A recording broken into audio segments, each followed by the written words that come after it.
como fazer um sacrifício de qualidade no xadrez. Antes de tudo, sou André Basso, treinador profissional de xadrez. E no vídeo de hoje, vou mostrar o método 4D na prática. Dessa vez, trazer uma partida de um aluno meu, o Eduardo que chegou com 1.900 de rating e ultrapassou a barreira dos 2.000, colocando em prática os ensinamentos aqui embaixo. O método 4D, onde eu trabalho o pensamento lógico, que é a forma de calcular, a estratégia vencedora, que é o melhor posicionamento para você colocar suas peças, o xadrez agressivo, que é exatamente o tema dessa partida com sacrifício de peça, e a alta performance de treinos, onde eu posso analisar partidas e também criar um cronograma para meus alunos. Então, vamos dar uma olhada nessa partida para você ver como que ele colocou tudo isso em prática nessa bela partida jogada na plataforma do Lichess. Ele está de pretas e jogou aqui a defesa siciliana, uma das recomendações que eu falo com meus alunos, porque é uma defesa que permite lutar pela vitória o tempo todo. Cavalo F3 e D6. E aqui jogou o lance D4, abrindo as defesas siciliana. E depois disso faz C por D4 e cavalo por D4. Então quando você ouve o termo abrir a siciliana, é porque as brancas fizeram o lance D4. Se as brancas não fazem D4, provavelmente o jogador de branca jogou uma anti-siciliana, que foge das linhas principais. Ele fez cavalo F6, cavalo C3 e aqui o lance A6 entrando na variante Najdorf. Na minha opinião, a melhor variante da siciliana, porque você vai sempre ter condições de lutar pelo ataque e lutar pela vitória. E jogou a linha com bispo E2. Bispo E2 é uma linha bem complicada, se você não souber jogar contra ela, você pode cair em posições bem ruins. Mas aqui o Eduardo fez os melhores lances. Jogou E5, cavalo F3 e bispo E7. Aqui tem um detalhe interessante, que muitas vezes nessas posições se joga o lance cavalo B3. Aí vem aqui bispo E7 e aqui as brancas podem fazer um lance bem esperto, que é jogar bispo E3. E aí o jogador de pretas inventa de fazer o roque. Muitas vezes a posição leva o lance G4 e começa a ter vários ataques na posição. Então uma recomendação nesse tipo de posição é sempre manter simetria com as brancas. Se a branca fez bispo E2, você joga bispo E7. Se fez bispo E3, você joga bispo E6. Se rocou, você roca. Se você fizer isso, você não vai sofrer com o lance G4 nessa variante da Najdorf. Então, depois de E5 veio o cavalo F3. Então não tem mais essa preocupação do G4, porque o peão está sempre caindo agora na posição. Bispo E7, bispo G5 e jogou cavalo D7. Que é um lance interessante pelo seguinte: nessa posição, uma coisa que eu trabalho muito nas aulas de estratégia vencedora e nas aulas que eu ensino sobre defesa siciliana é que você tem que manter o controle da casa D5. Então aqui, as brancas querem fazer bispo por cavalo e plantar um cavalo aqui em D5, né? Ficar um cavalo muito forte. Então o cavalo D7 cumpre bem a ideia, porque se bispo captura, você captura de cavalo e mantém um controle da casa D5. H3, roque, e aqui jogou bispo por F6. E aqui tem que tomar de cavalo, mantendo o controle da casa. E muitas vezes perguntam, André, mas por que é tão importante manter o controle da casa D5?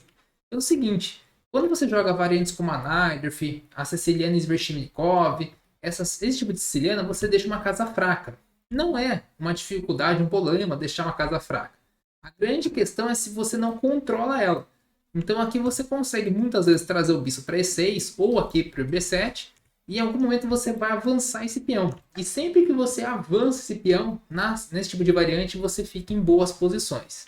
Veio o roque, bispo E6, torre 1, torre C8 e aqui jogou o lance cavalo H2. E é um momento bem interessante da partida porque jogam as pretas e as pretas têm um lance fantástico para fazer aqui.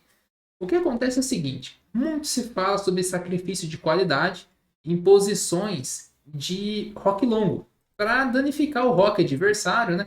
E começar ataques nessa posição. Mas aqui vai uma ideia bem bacana, uma ideia que já trabalhei em aulas, que é o sacrifício de qualidade em posições em que está no roque curto mesmo. E dá para fazer isso na siciliana em algumas ocasiões, igual foi nessa partida aqui.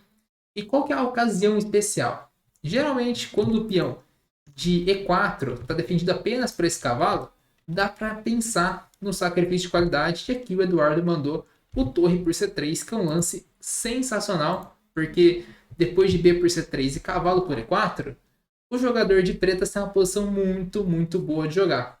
Primeiro, já está batendo aqui em dois pontos interessantes. já está pensando aí futuramente em melhorar a dama, por exemplo, para B6, trazer a torre para C8, e vai cair bastante material aqui do jogador de brancas, tá? Então é um sacrifício de qualidade que as peças ficam muito boas, a estrutura das brancas fica muito ruim e vai ter muita compensação. No mínimo aqui, já foi uma peça e um peão pela torre. E você vai perceber que o jogador de brancas não vai ter essa iniciativa toda na partida. Aqui jogou dama D3, que já foi um lance ruim.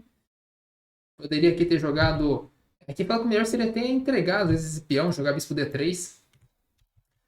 Veio F5. Bispo F3, querendo recuperar um pouco do... Recuperar não, querer tomar um peão e tranquilizar a posição. Mas aí veio cavalo C5, que ataca a dama, ainda defende o peão de B7. E agora E4. E olha o centro que as pretas ficam na posição. A posição fica muito boa, bastante vantagem de espaço. Bem confortável de jogar. E depois de bispo E2, bispo F6, o que era um bispo ruim no começo, né, por conta do peão tá atrasado, tudo mais. O bispo agora já entra para F6, bate em C3 e as pretas vão ter liberdade de jogo muito fácil. Não tem muito como as brancas se revidarem. Veio torre B1, bispo por C3, ameaçando a torre, torre F1, e agora bispo por A2 e caiu um monte de material aqui na posição, né? Agora quem tinha era um peão e uma peça, agora são 3 peões e a peça pela torre. Então, se for fazer aquela soma material, né, as pretas já teriam vantagem, mas a vantagem posicional aqui é bem clara. Então, perceber que os dois bispos estão jogando muito, o cavalo está numa posição que não consegue tirar ele dali, todas as casas centrais estão controladas e no cavalo defende B7. Então, é uma posição bem difícil para se jogar de brancas e a torre está praticamente levando mate.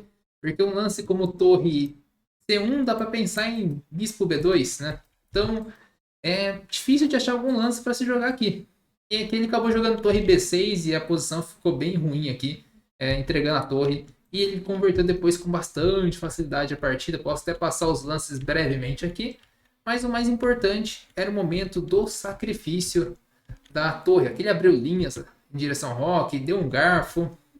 E a posição ele converteu com bastante facilidade depois. É uma partida muito boa mesmo, com essas ideias de sacrifício de qualidade. Então, é um tema que é um pouco mais aprofundado no xadrez? Mas se você está nessa faixa de 1900 de rate, 1800 e não consegue dar um próximo passo, é importante você fazer coisas novas no seu jogo. E foi isso que o Eduardo fez. Quando ele chegou treinando comigo, ele tinha um jogo mais, digamos, mais sólido, mais posicional. E a partir do momento que ele começou a aplicar as ideias de xadrez agressivo, pensamento lógico, a evolução foi notável, tanto na parte tática, que ele subiu muito o rate dele de tática, quanto nos jogos. E aos poucos isso vai acontecendo nas partidas e você vai fazendo lances sensacionais, como esse lance aqui do torre por C3. Então, se você quer ter esse tipo de resultado, esse tipo de evolução nos seus jogos, fazer um convite para você. Abaixo desse vídeo tem o link do meu treinamento Rate Evolution e eu vou te guiar, vou te acompanhar, vou fazer você ter resultados igual o Eduardo teve. Claro, minha parte eu vou fazer, vou montar seu cronograma de treinos, vou analisar suas partidas, te dar o melhor material para você estudar xadrez. Mas você vai ter que cumprir o seu lado também, assim como o Eduardo fez, assim como os alunos fazem, e aí sim você vai conquistar aí resultados que você quer dentro desse esporte. E só para mostrar para você sobre o Eduardo, aqui temos os resultados do Lichess. Ele chegou em 1955 em dezembro e poucos meses depois, 2117. Então uma evolução bem notável dentro da plataforma do Lichess. Então quero convidar você a ter resultados também no xadrez. Então clica aí embaixo, espero você no Rate Evolution. Forte abraço, fica com Deus e até mais.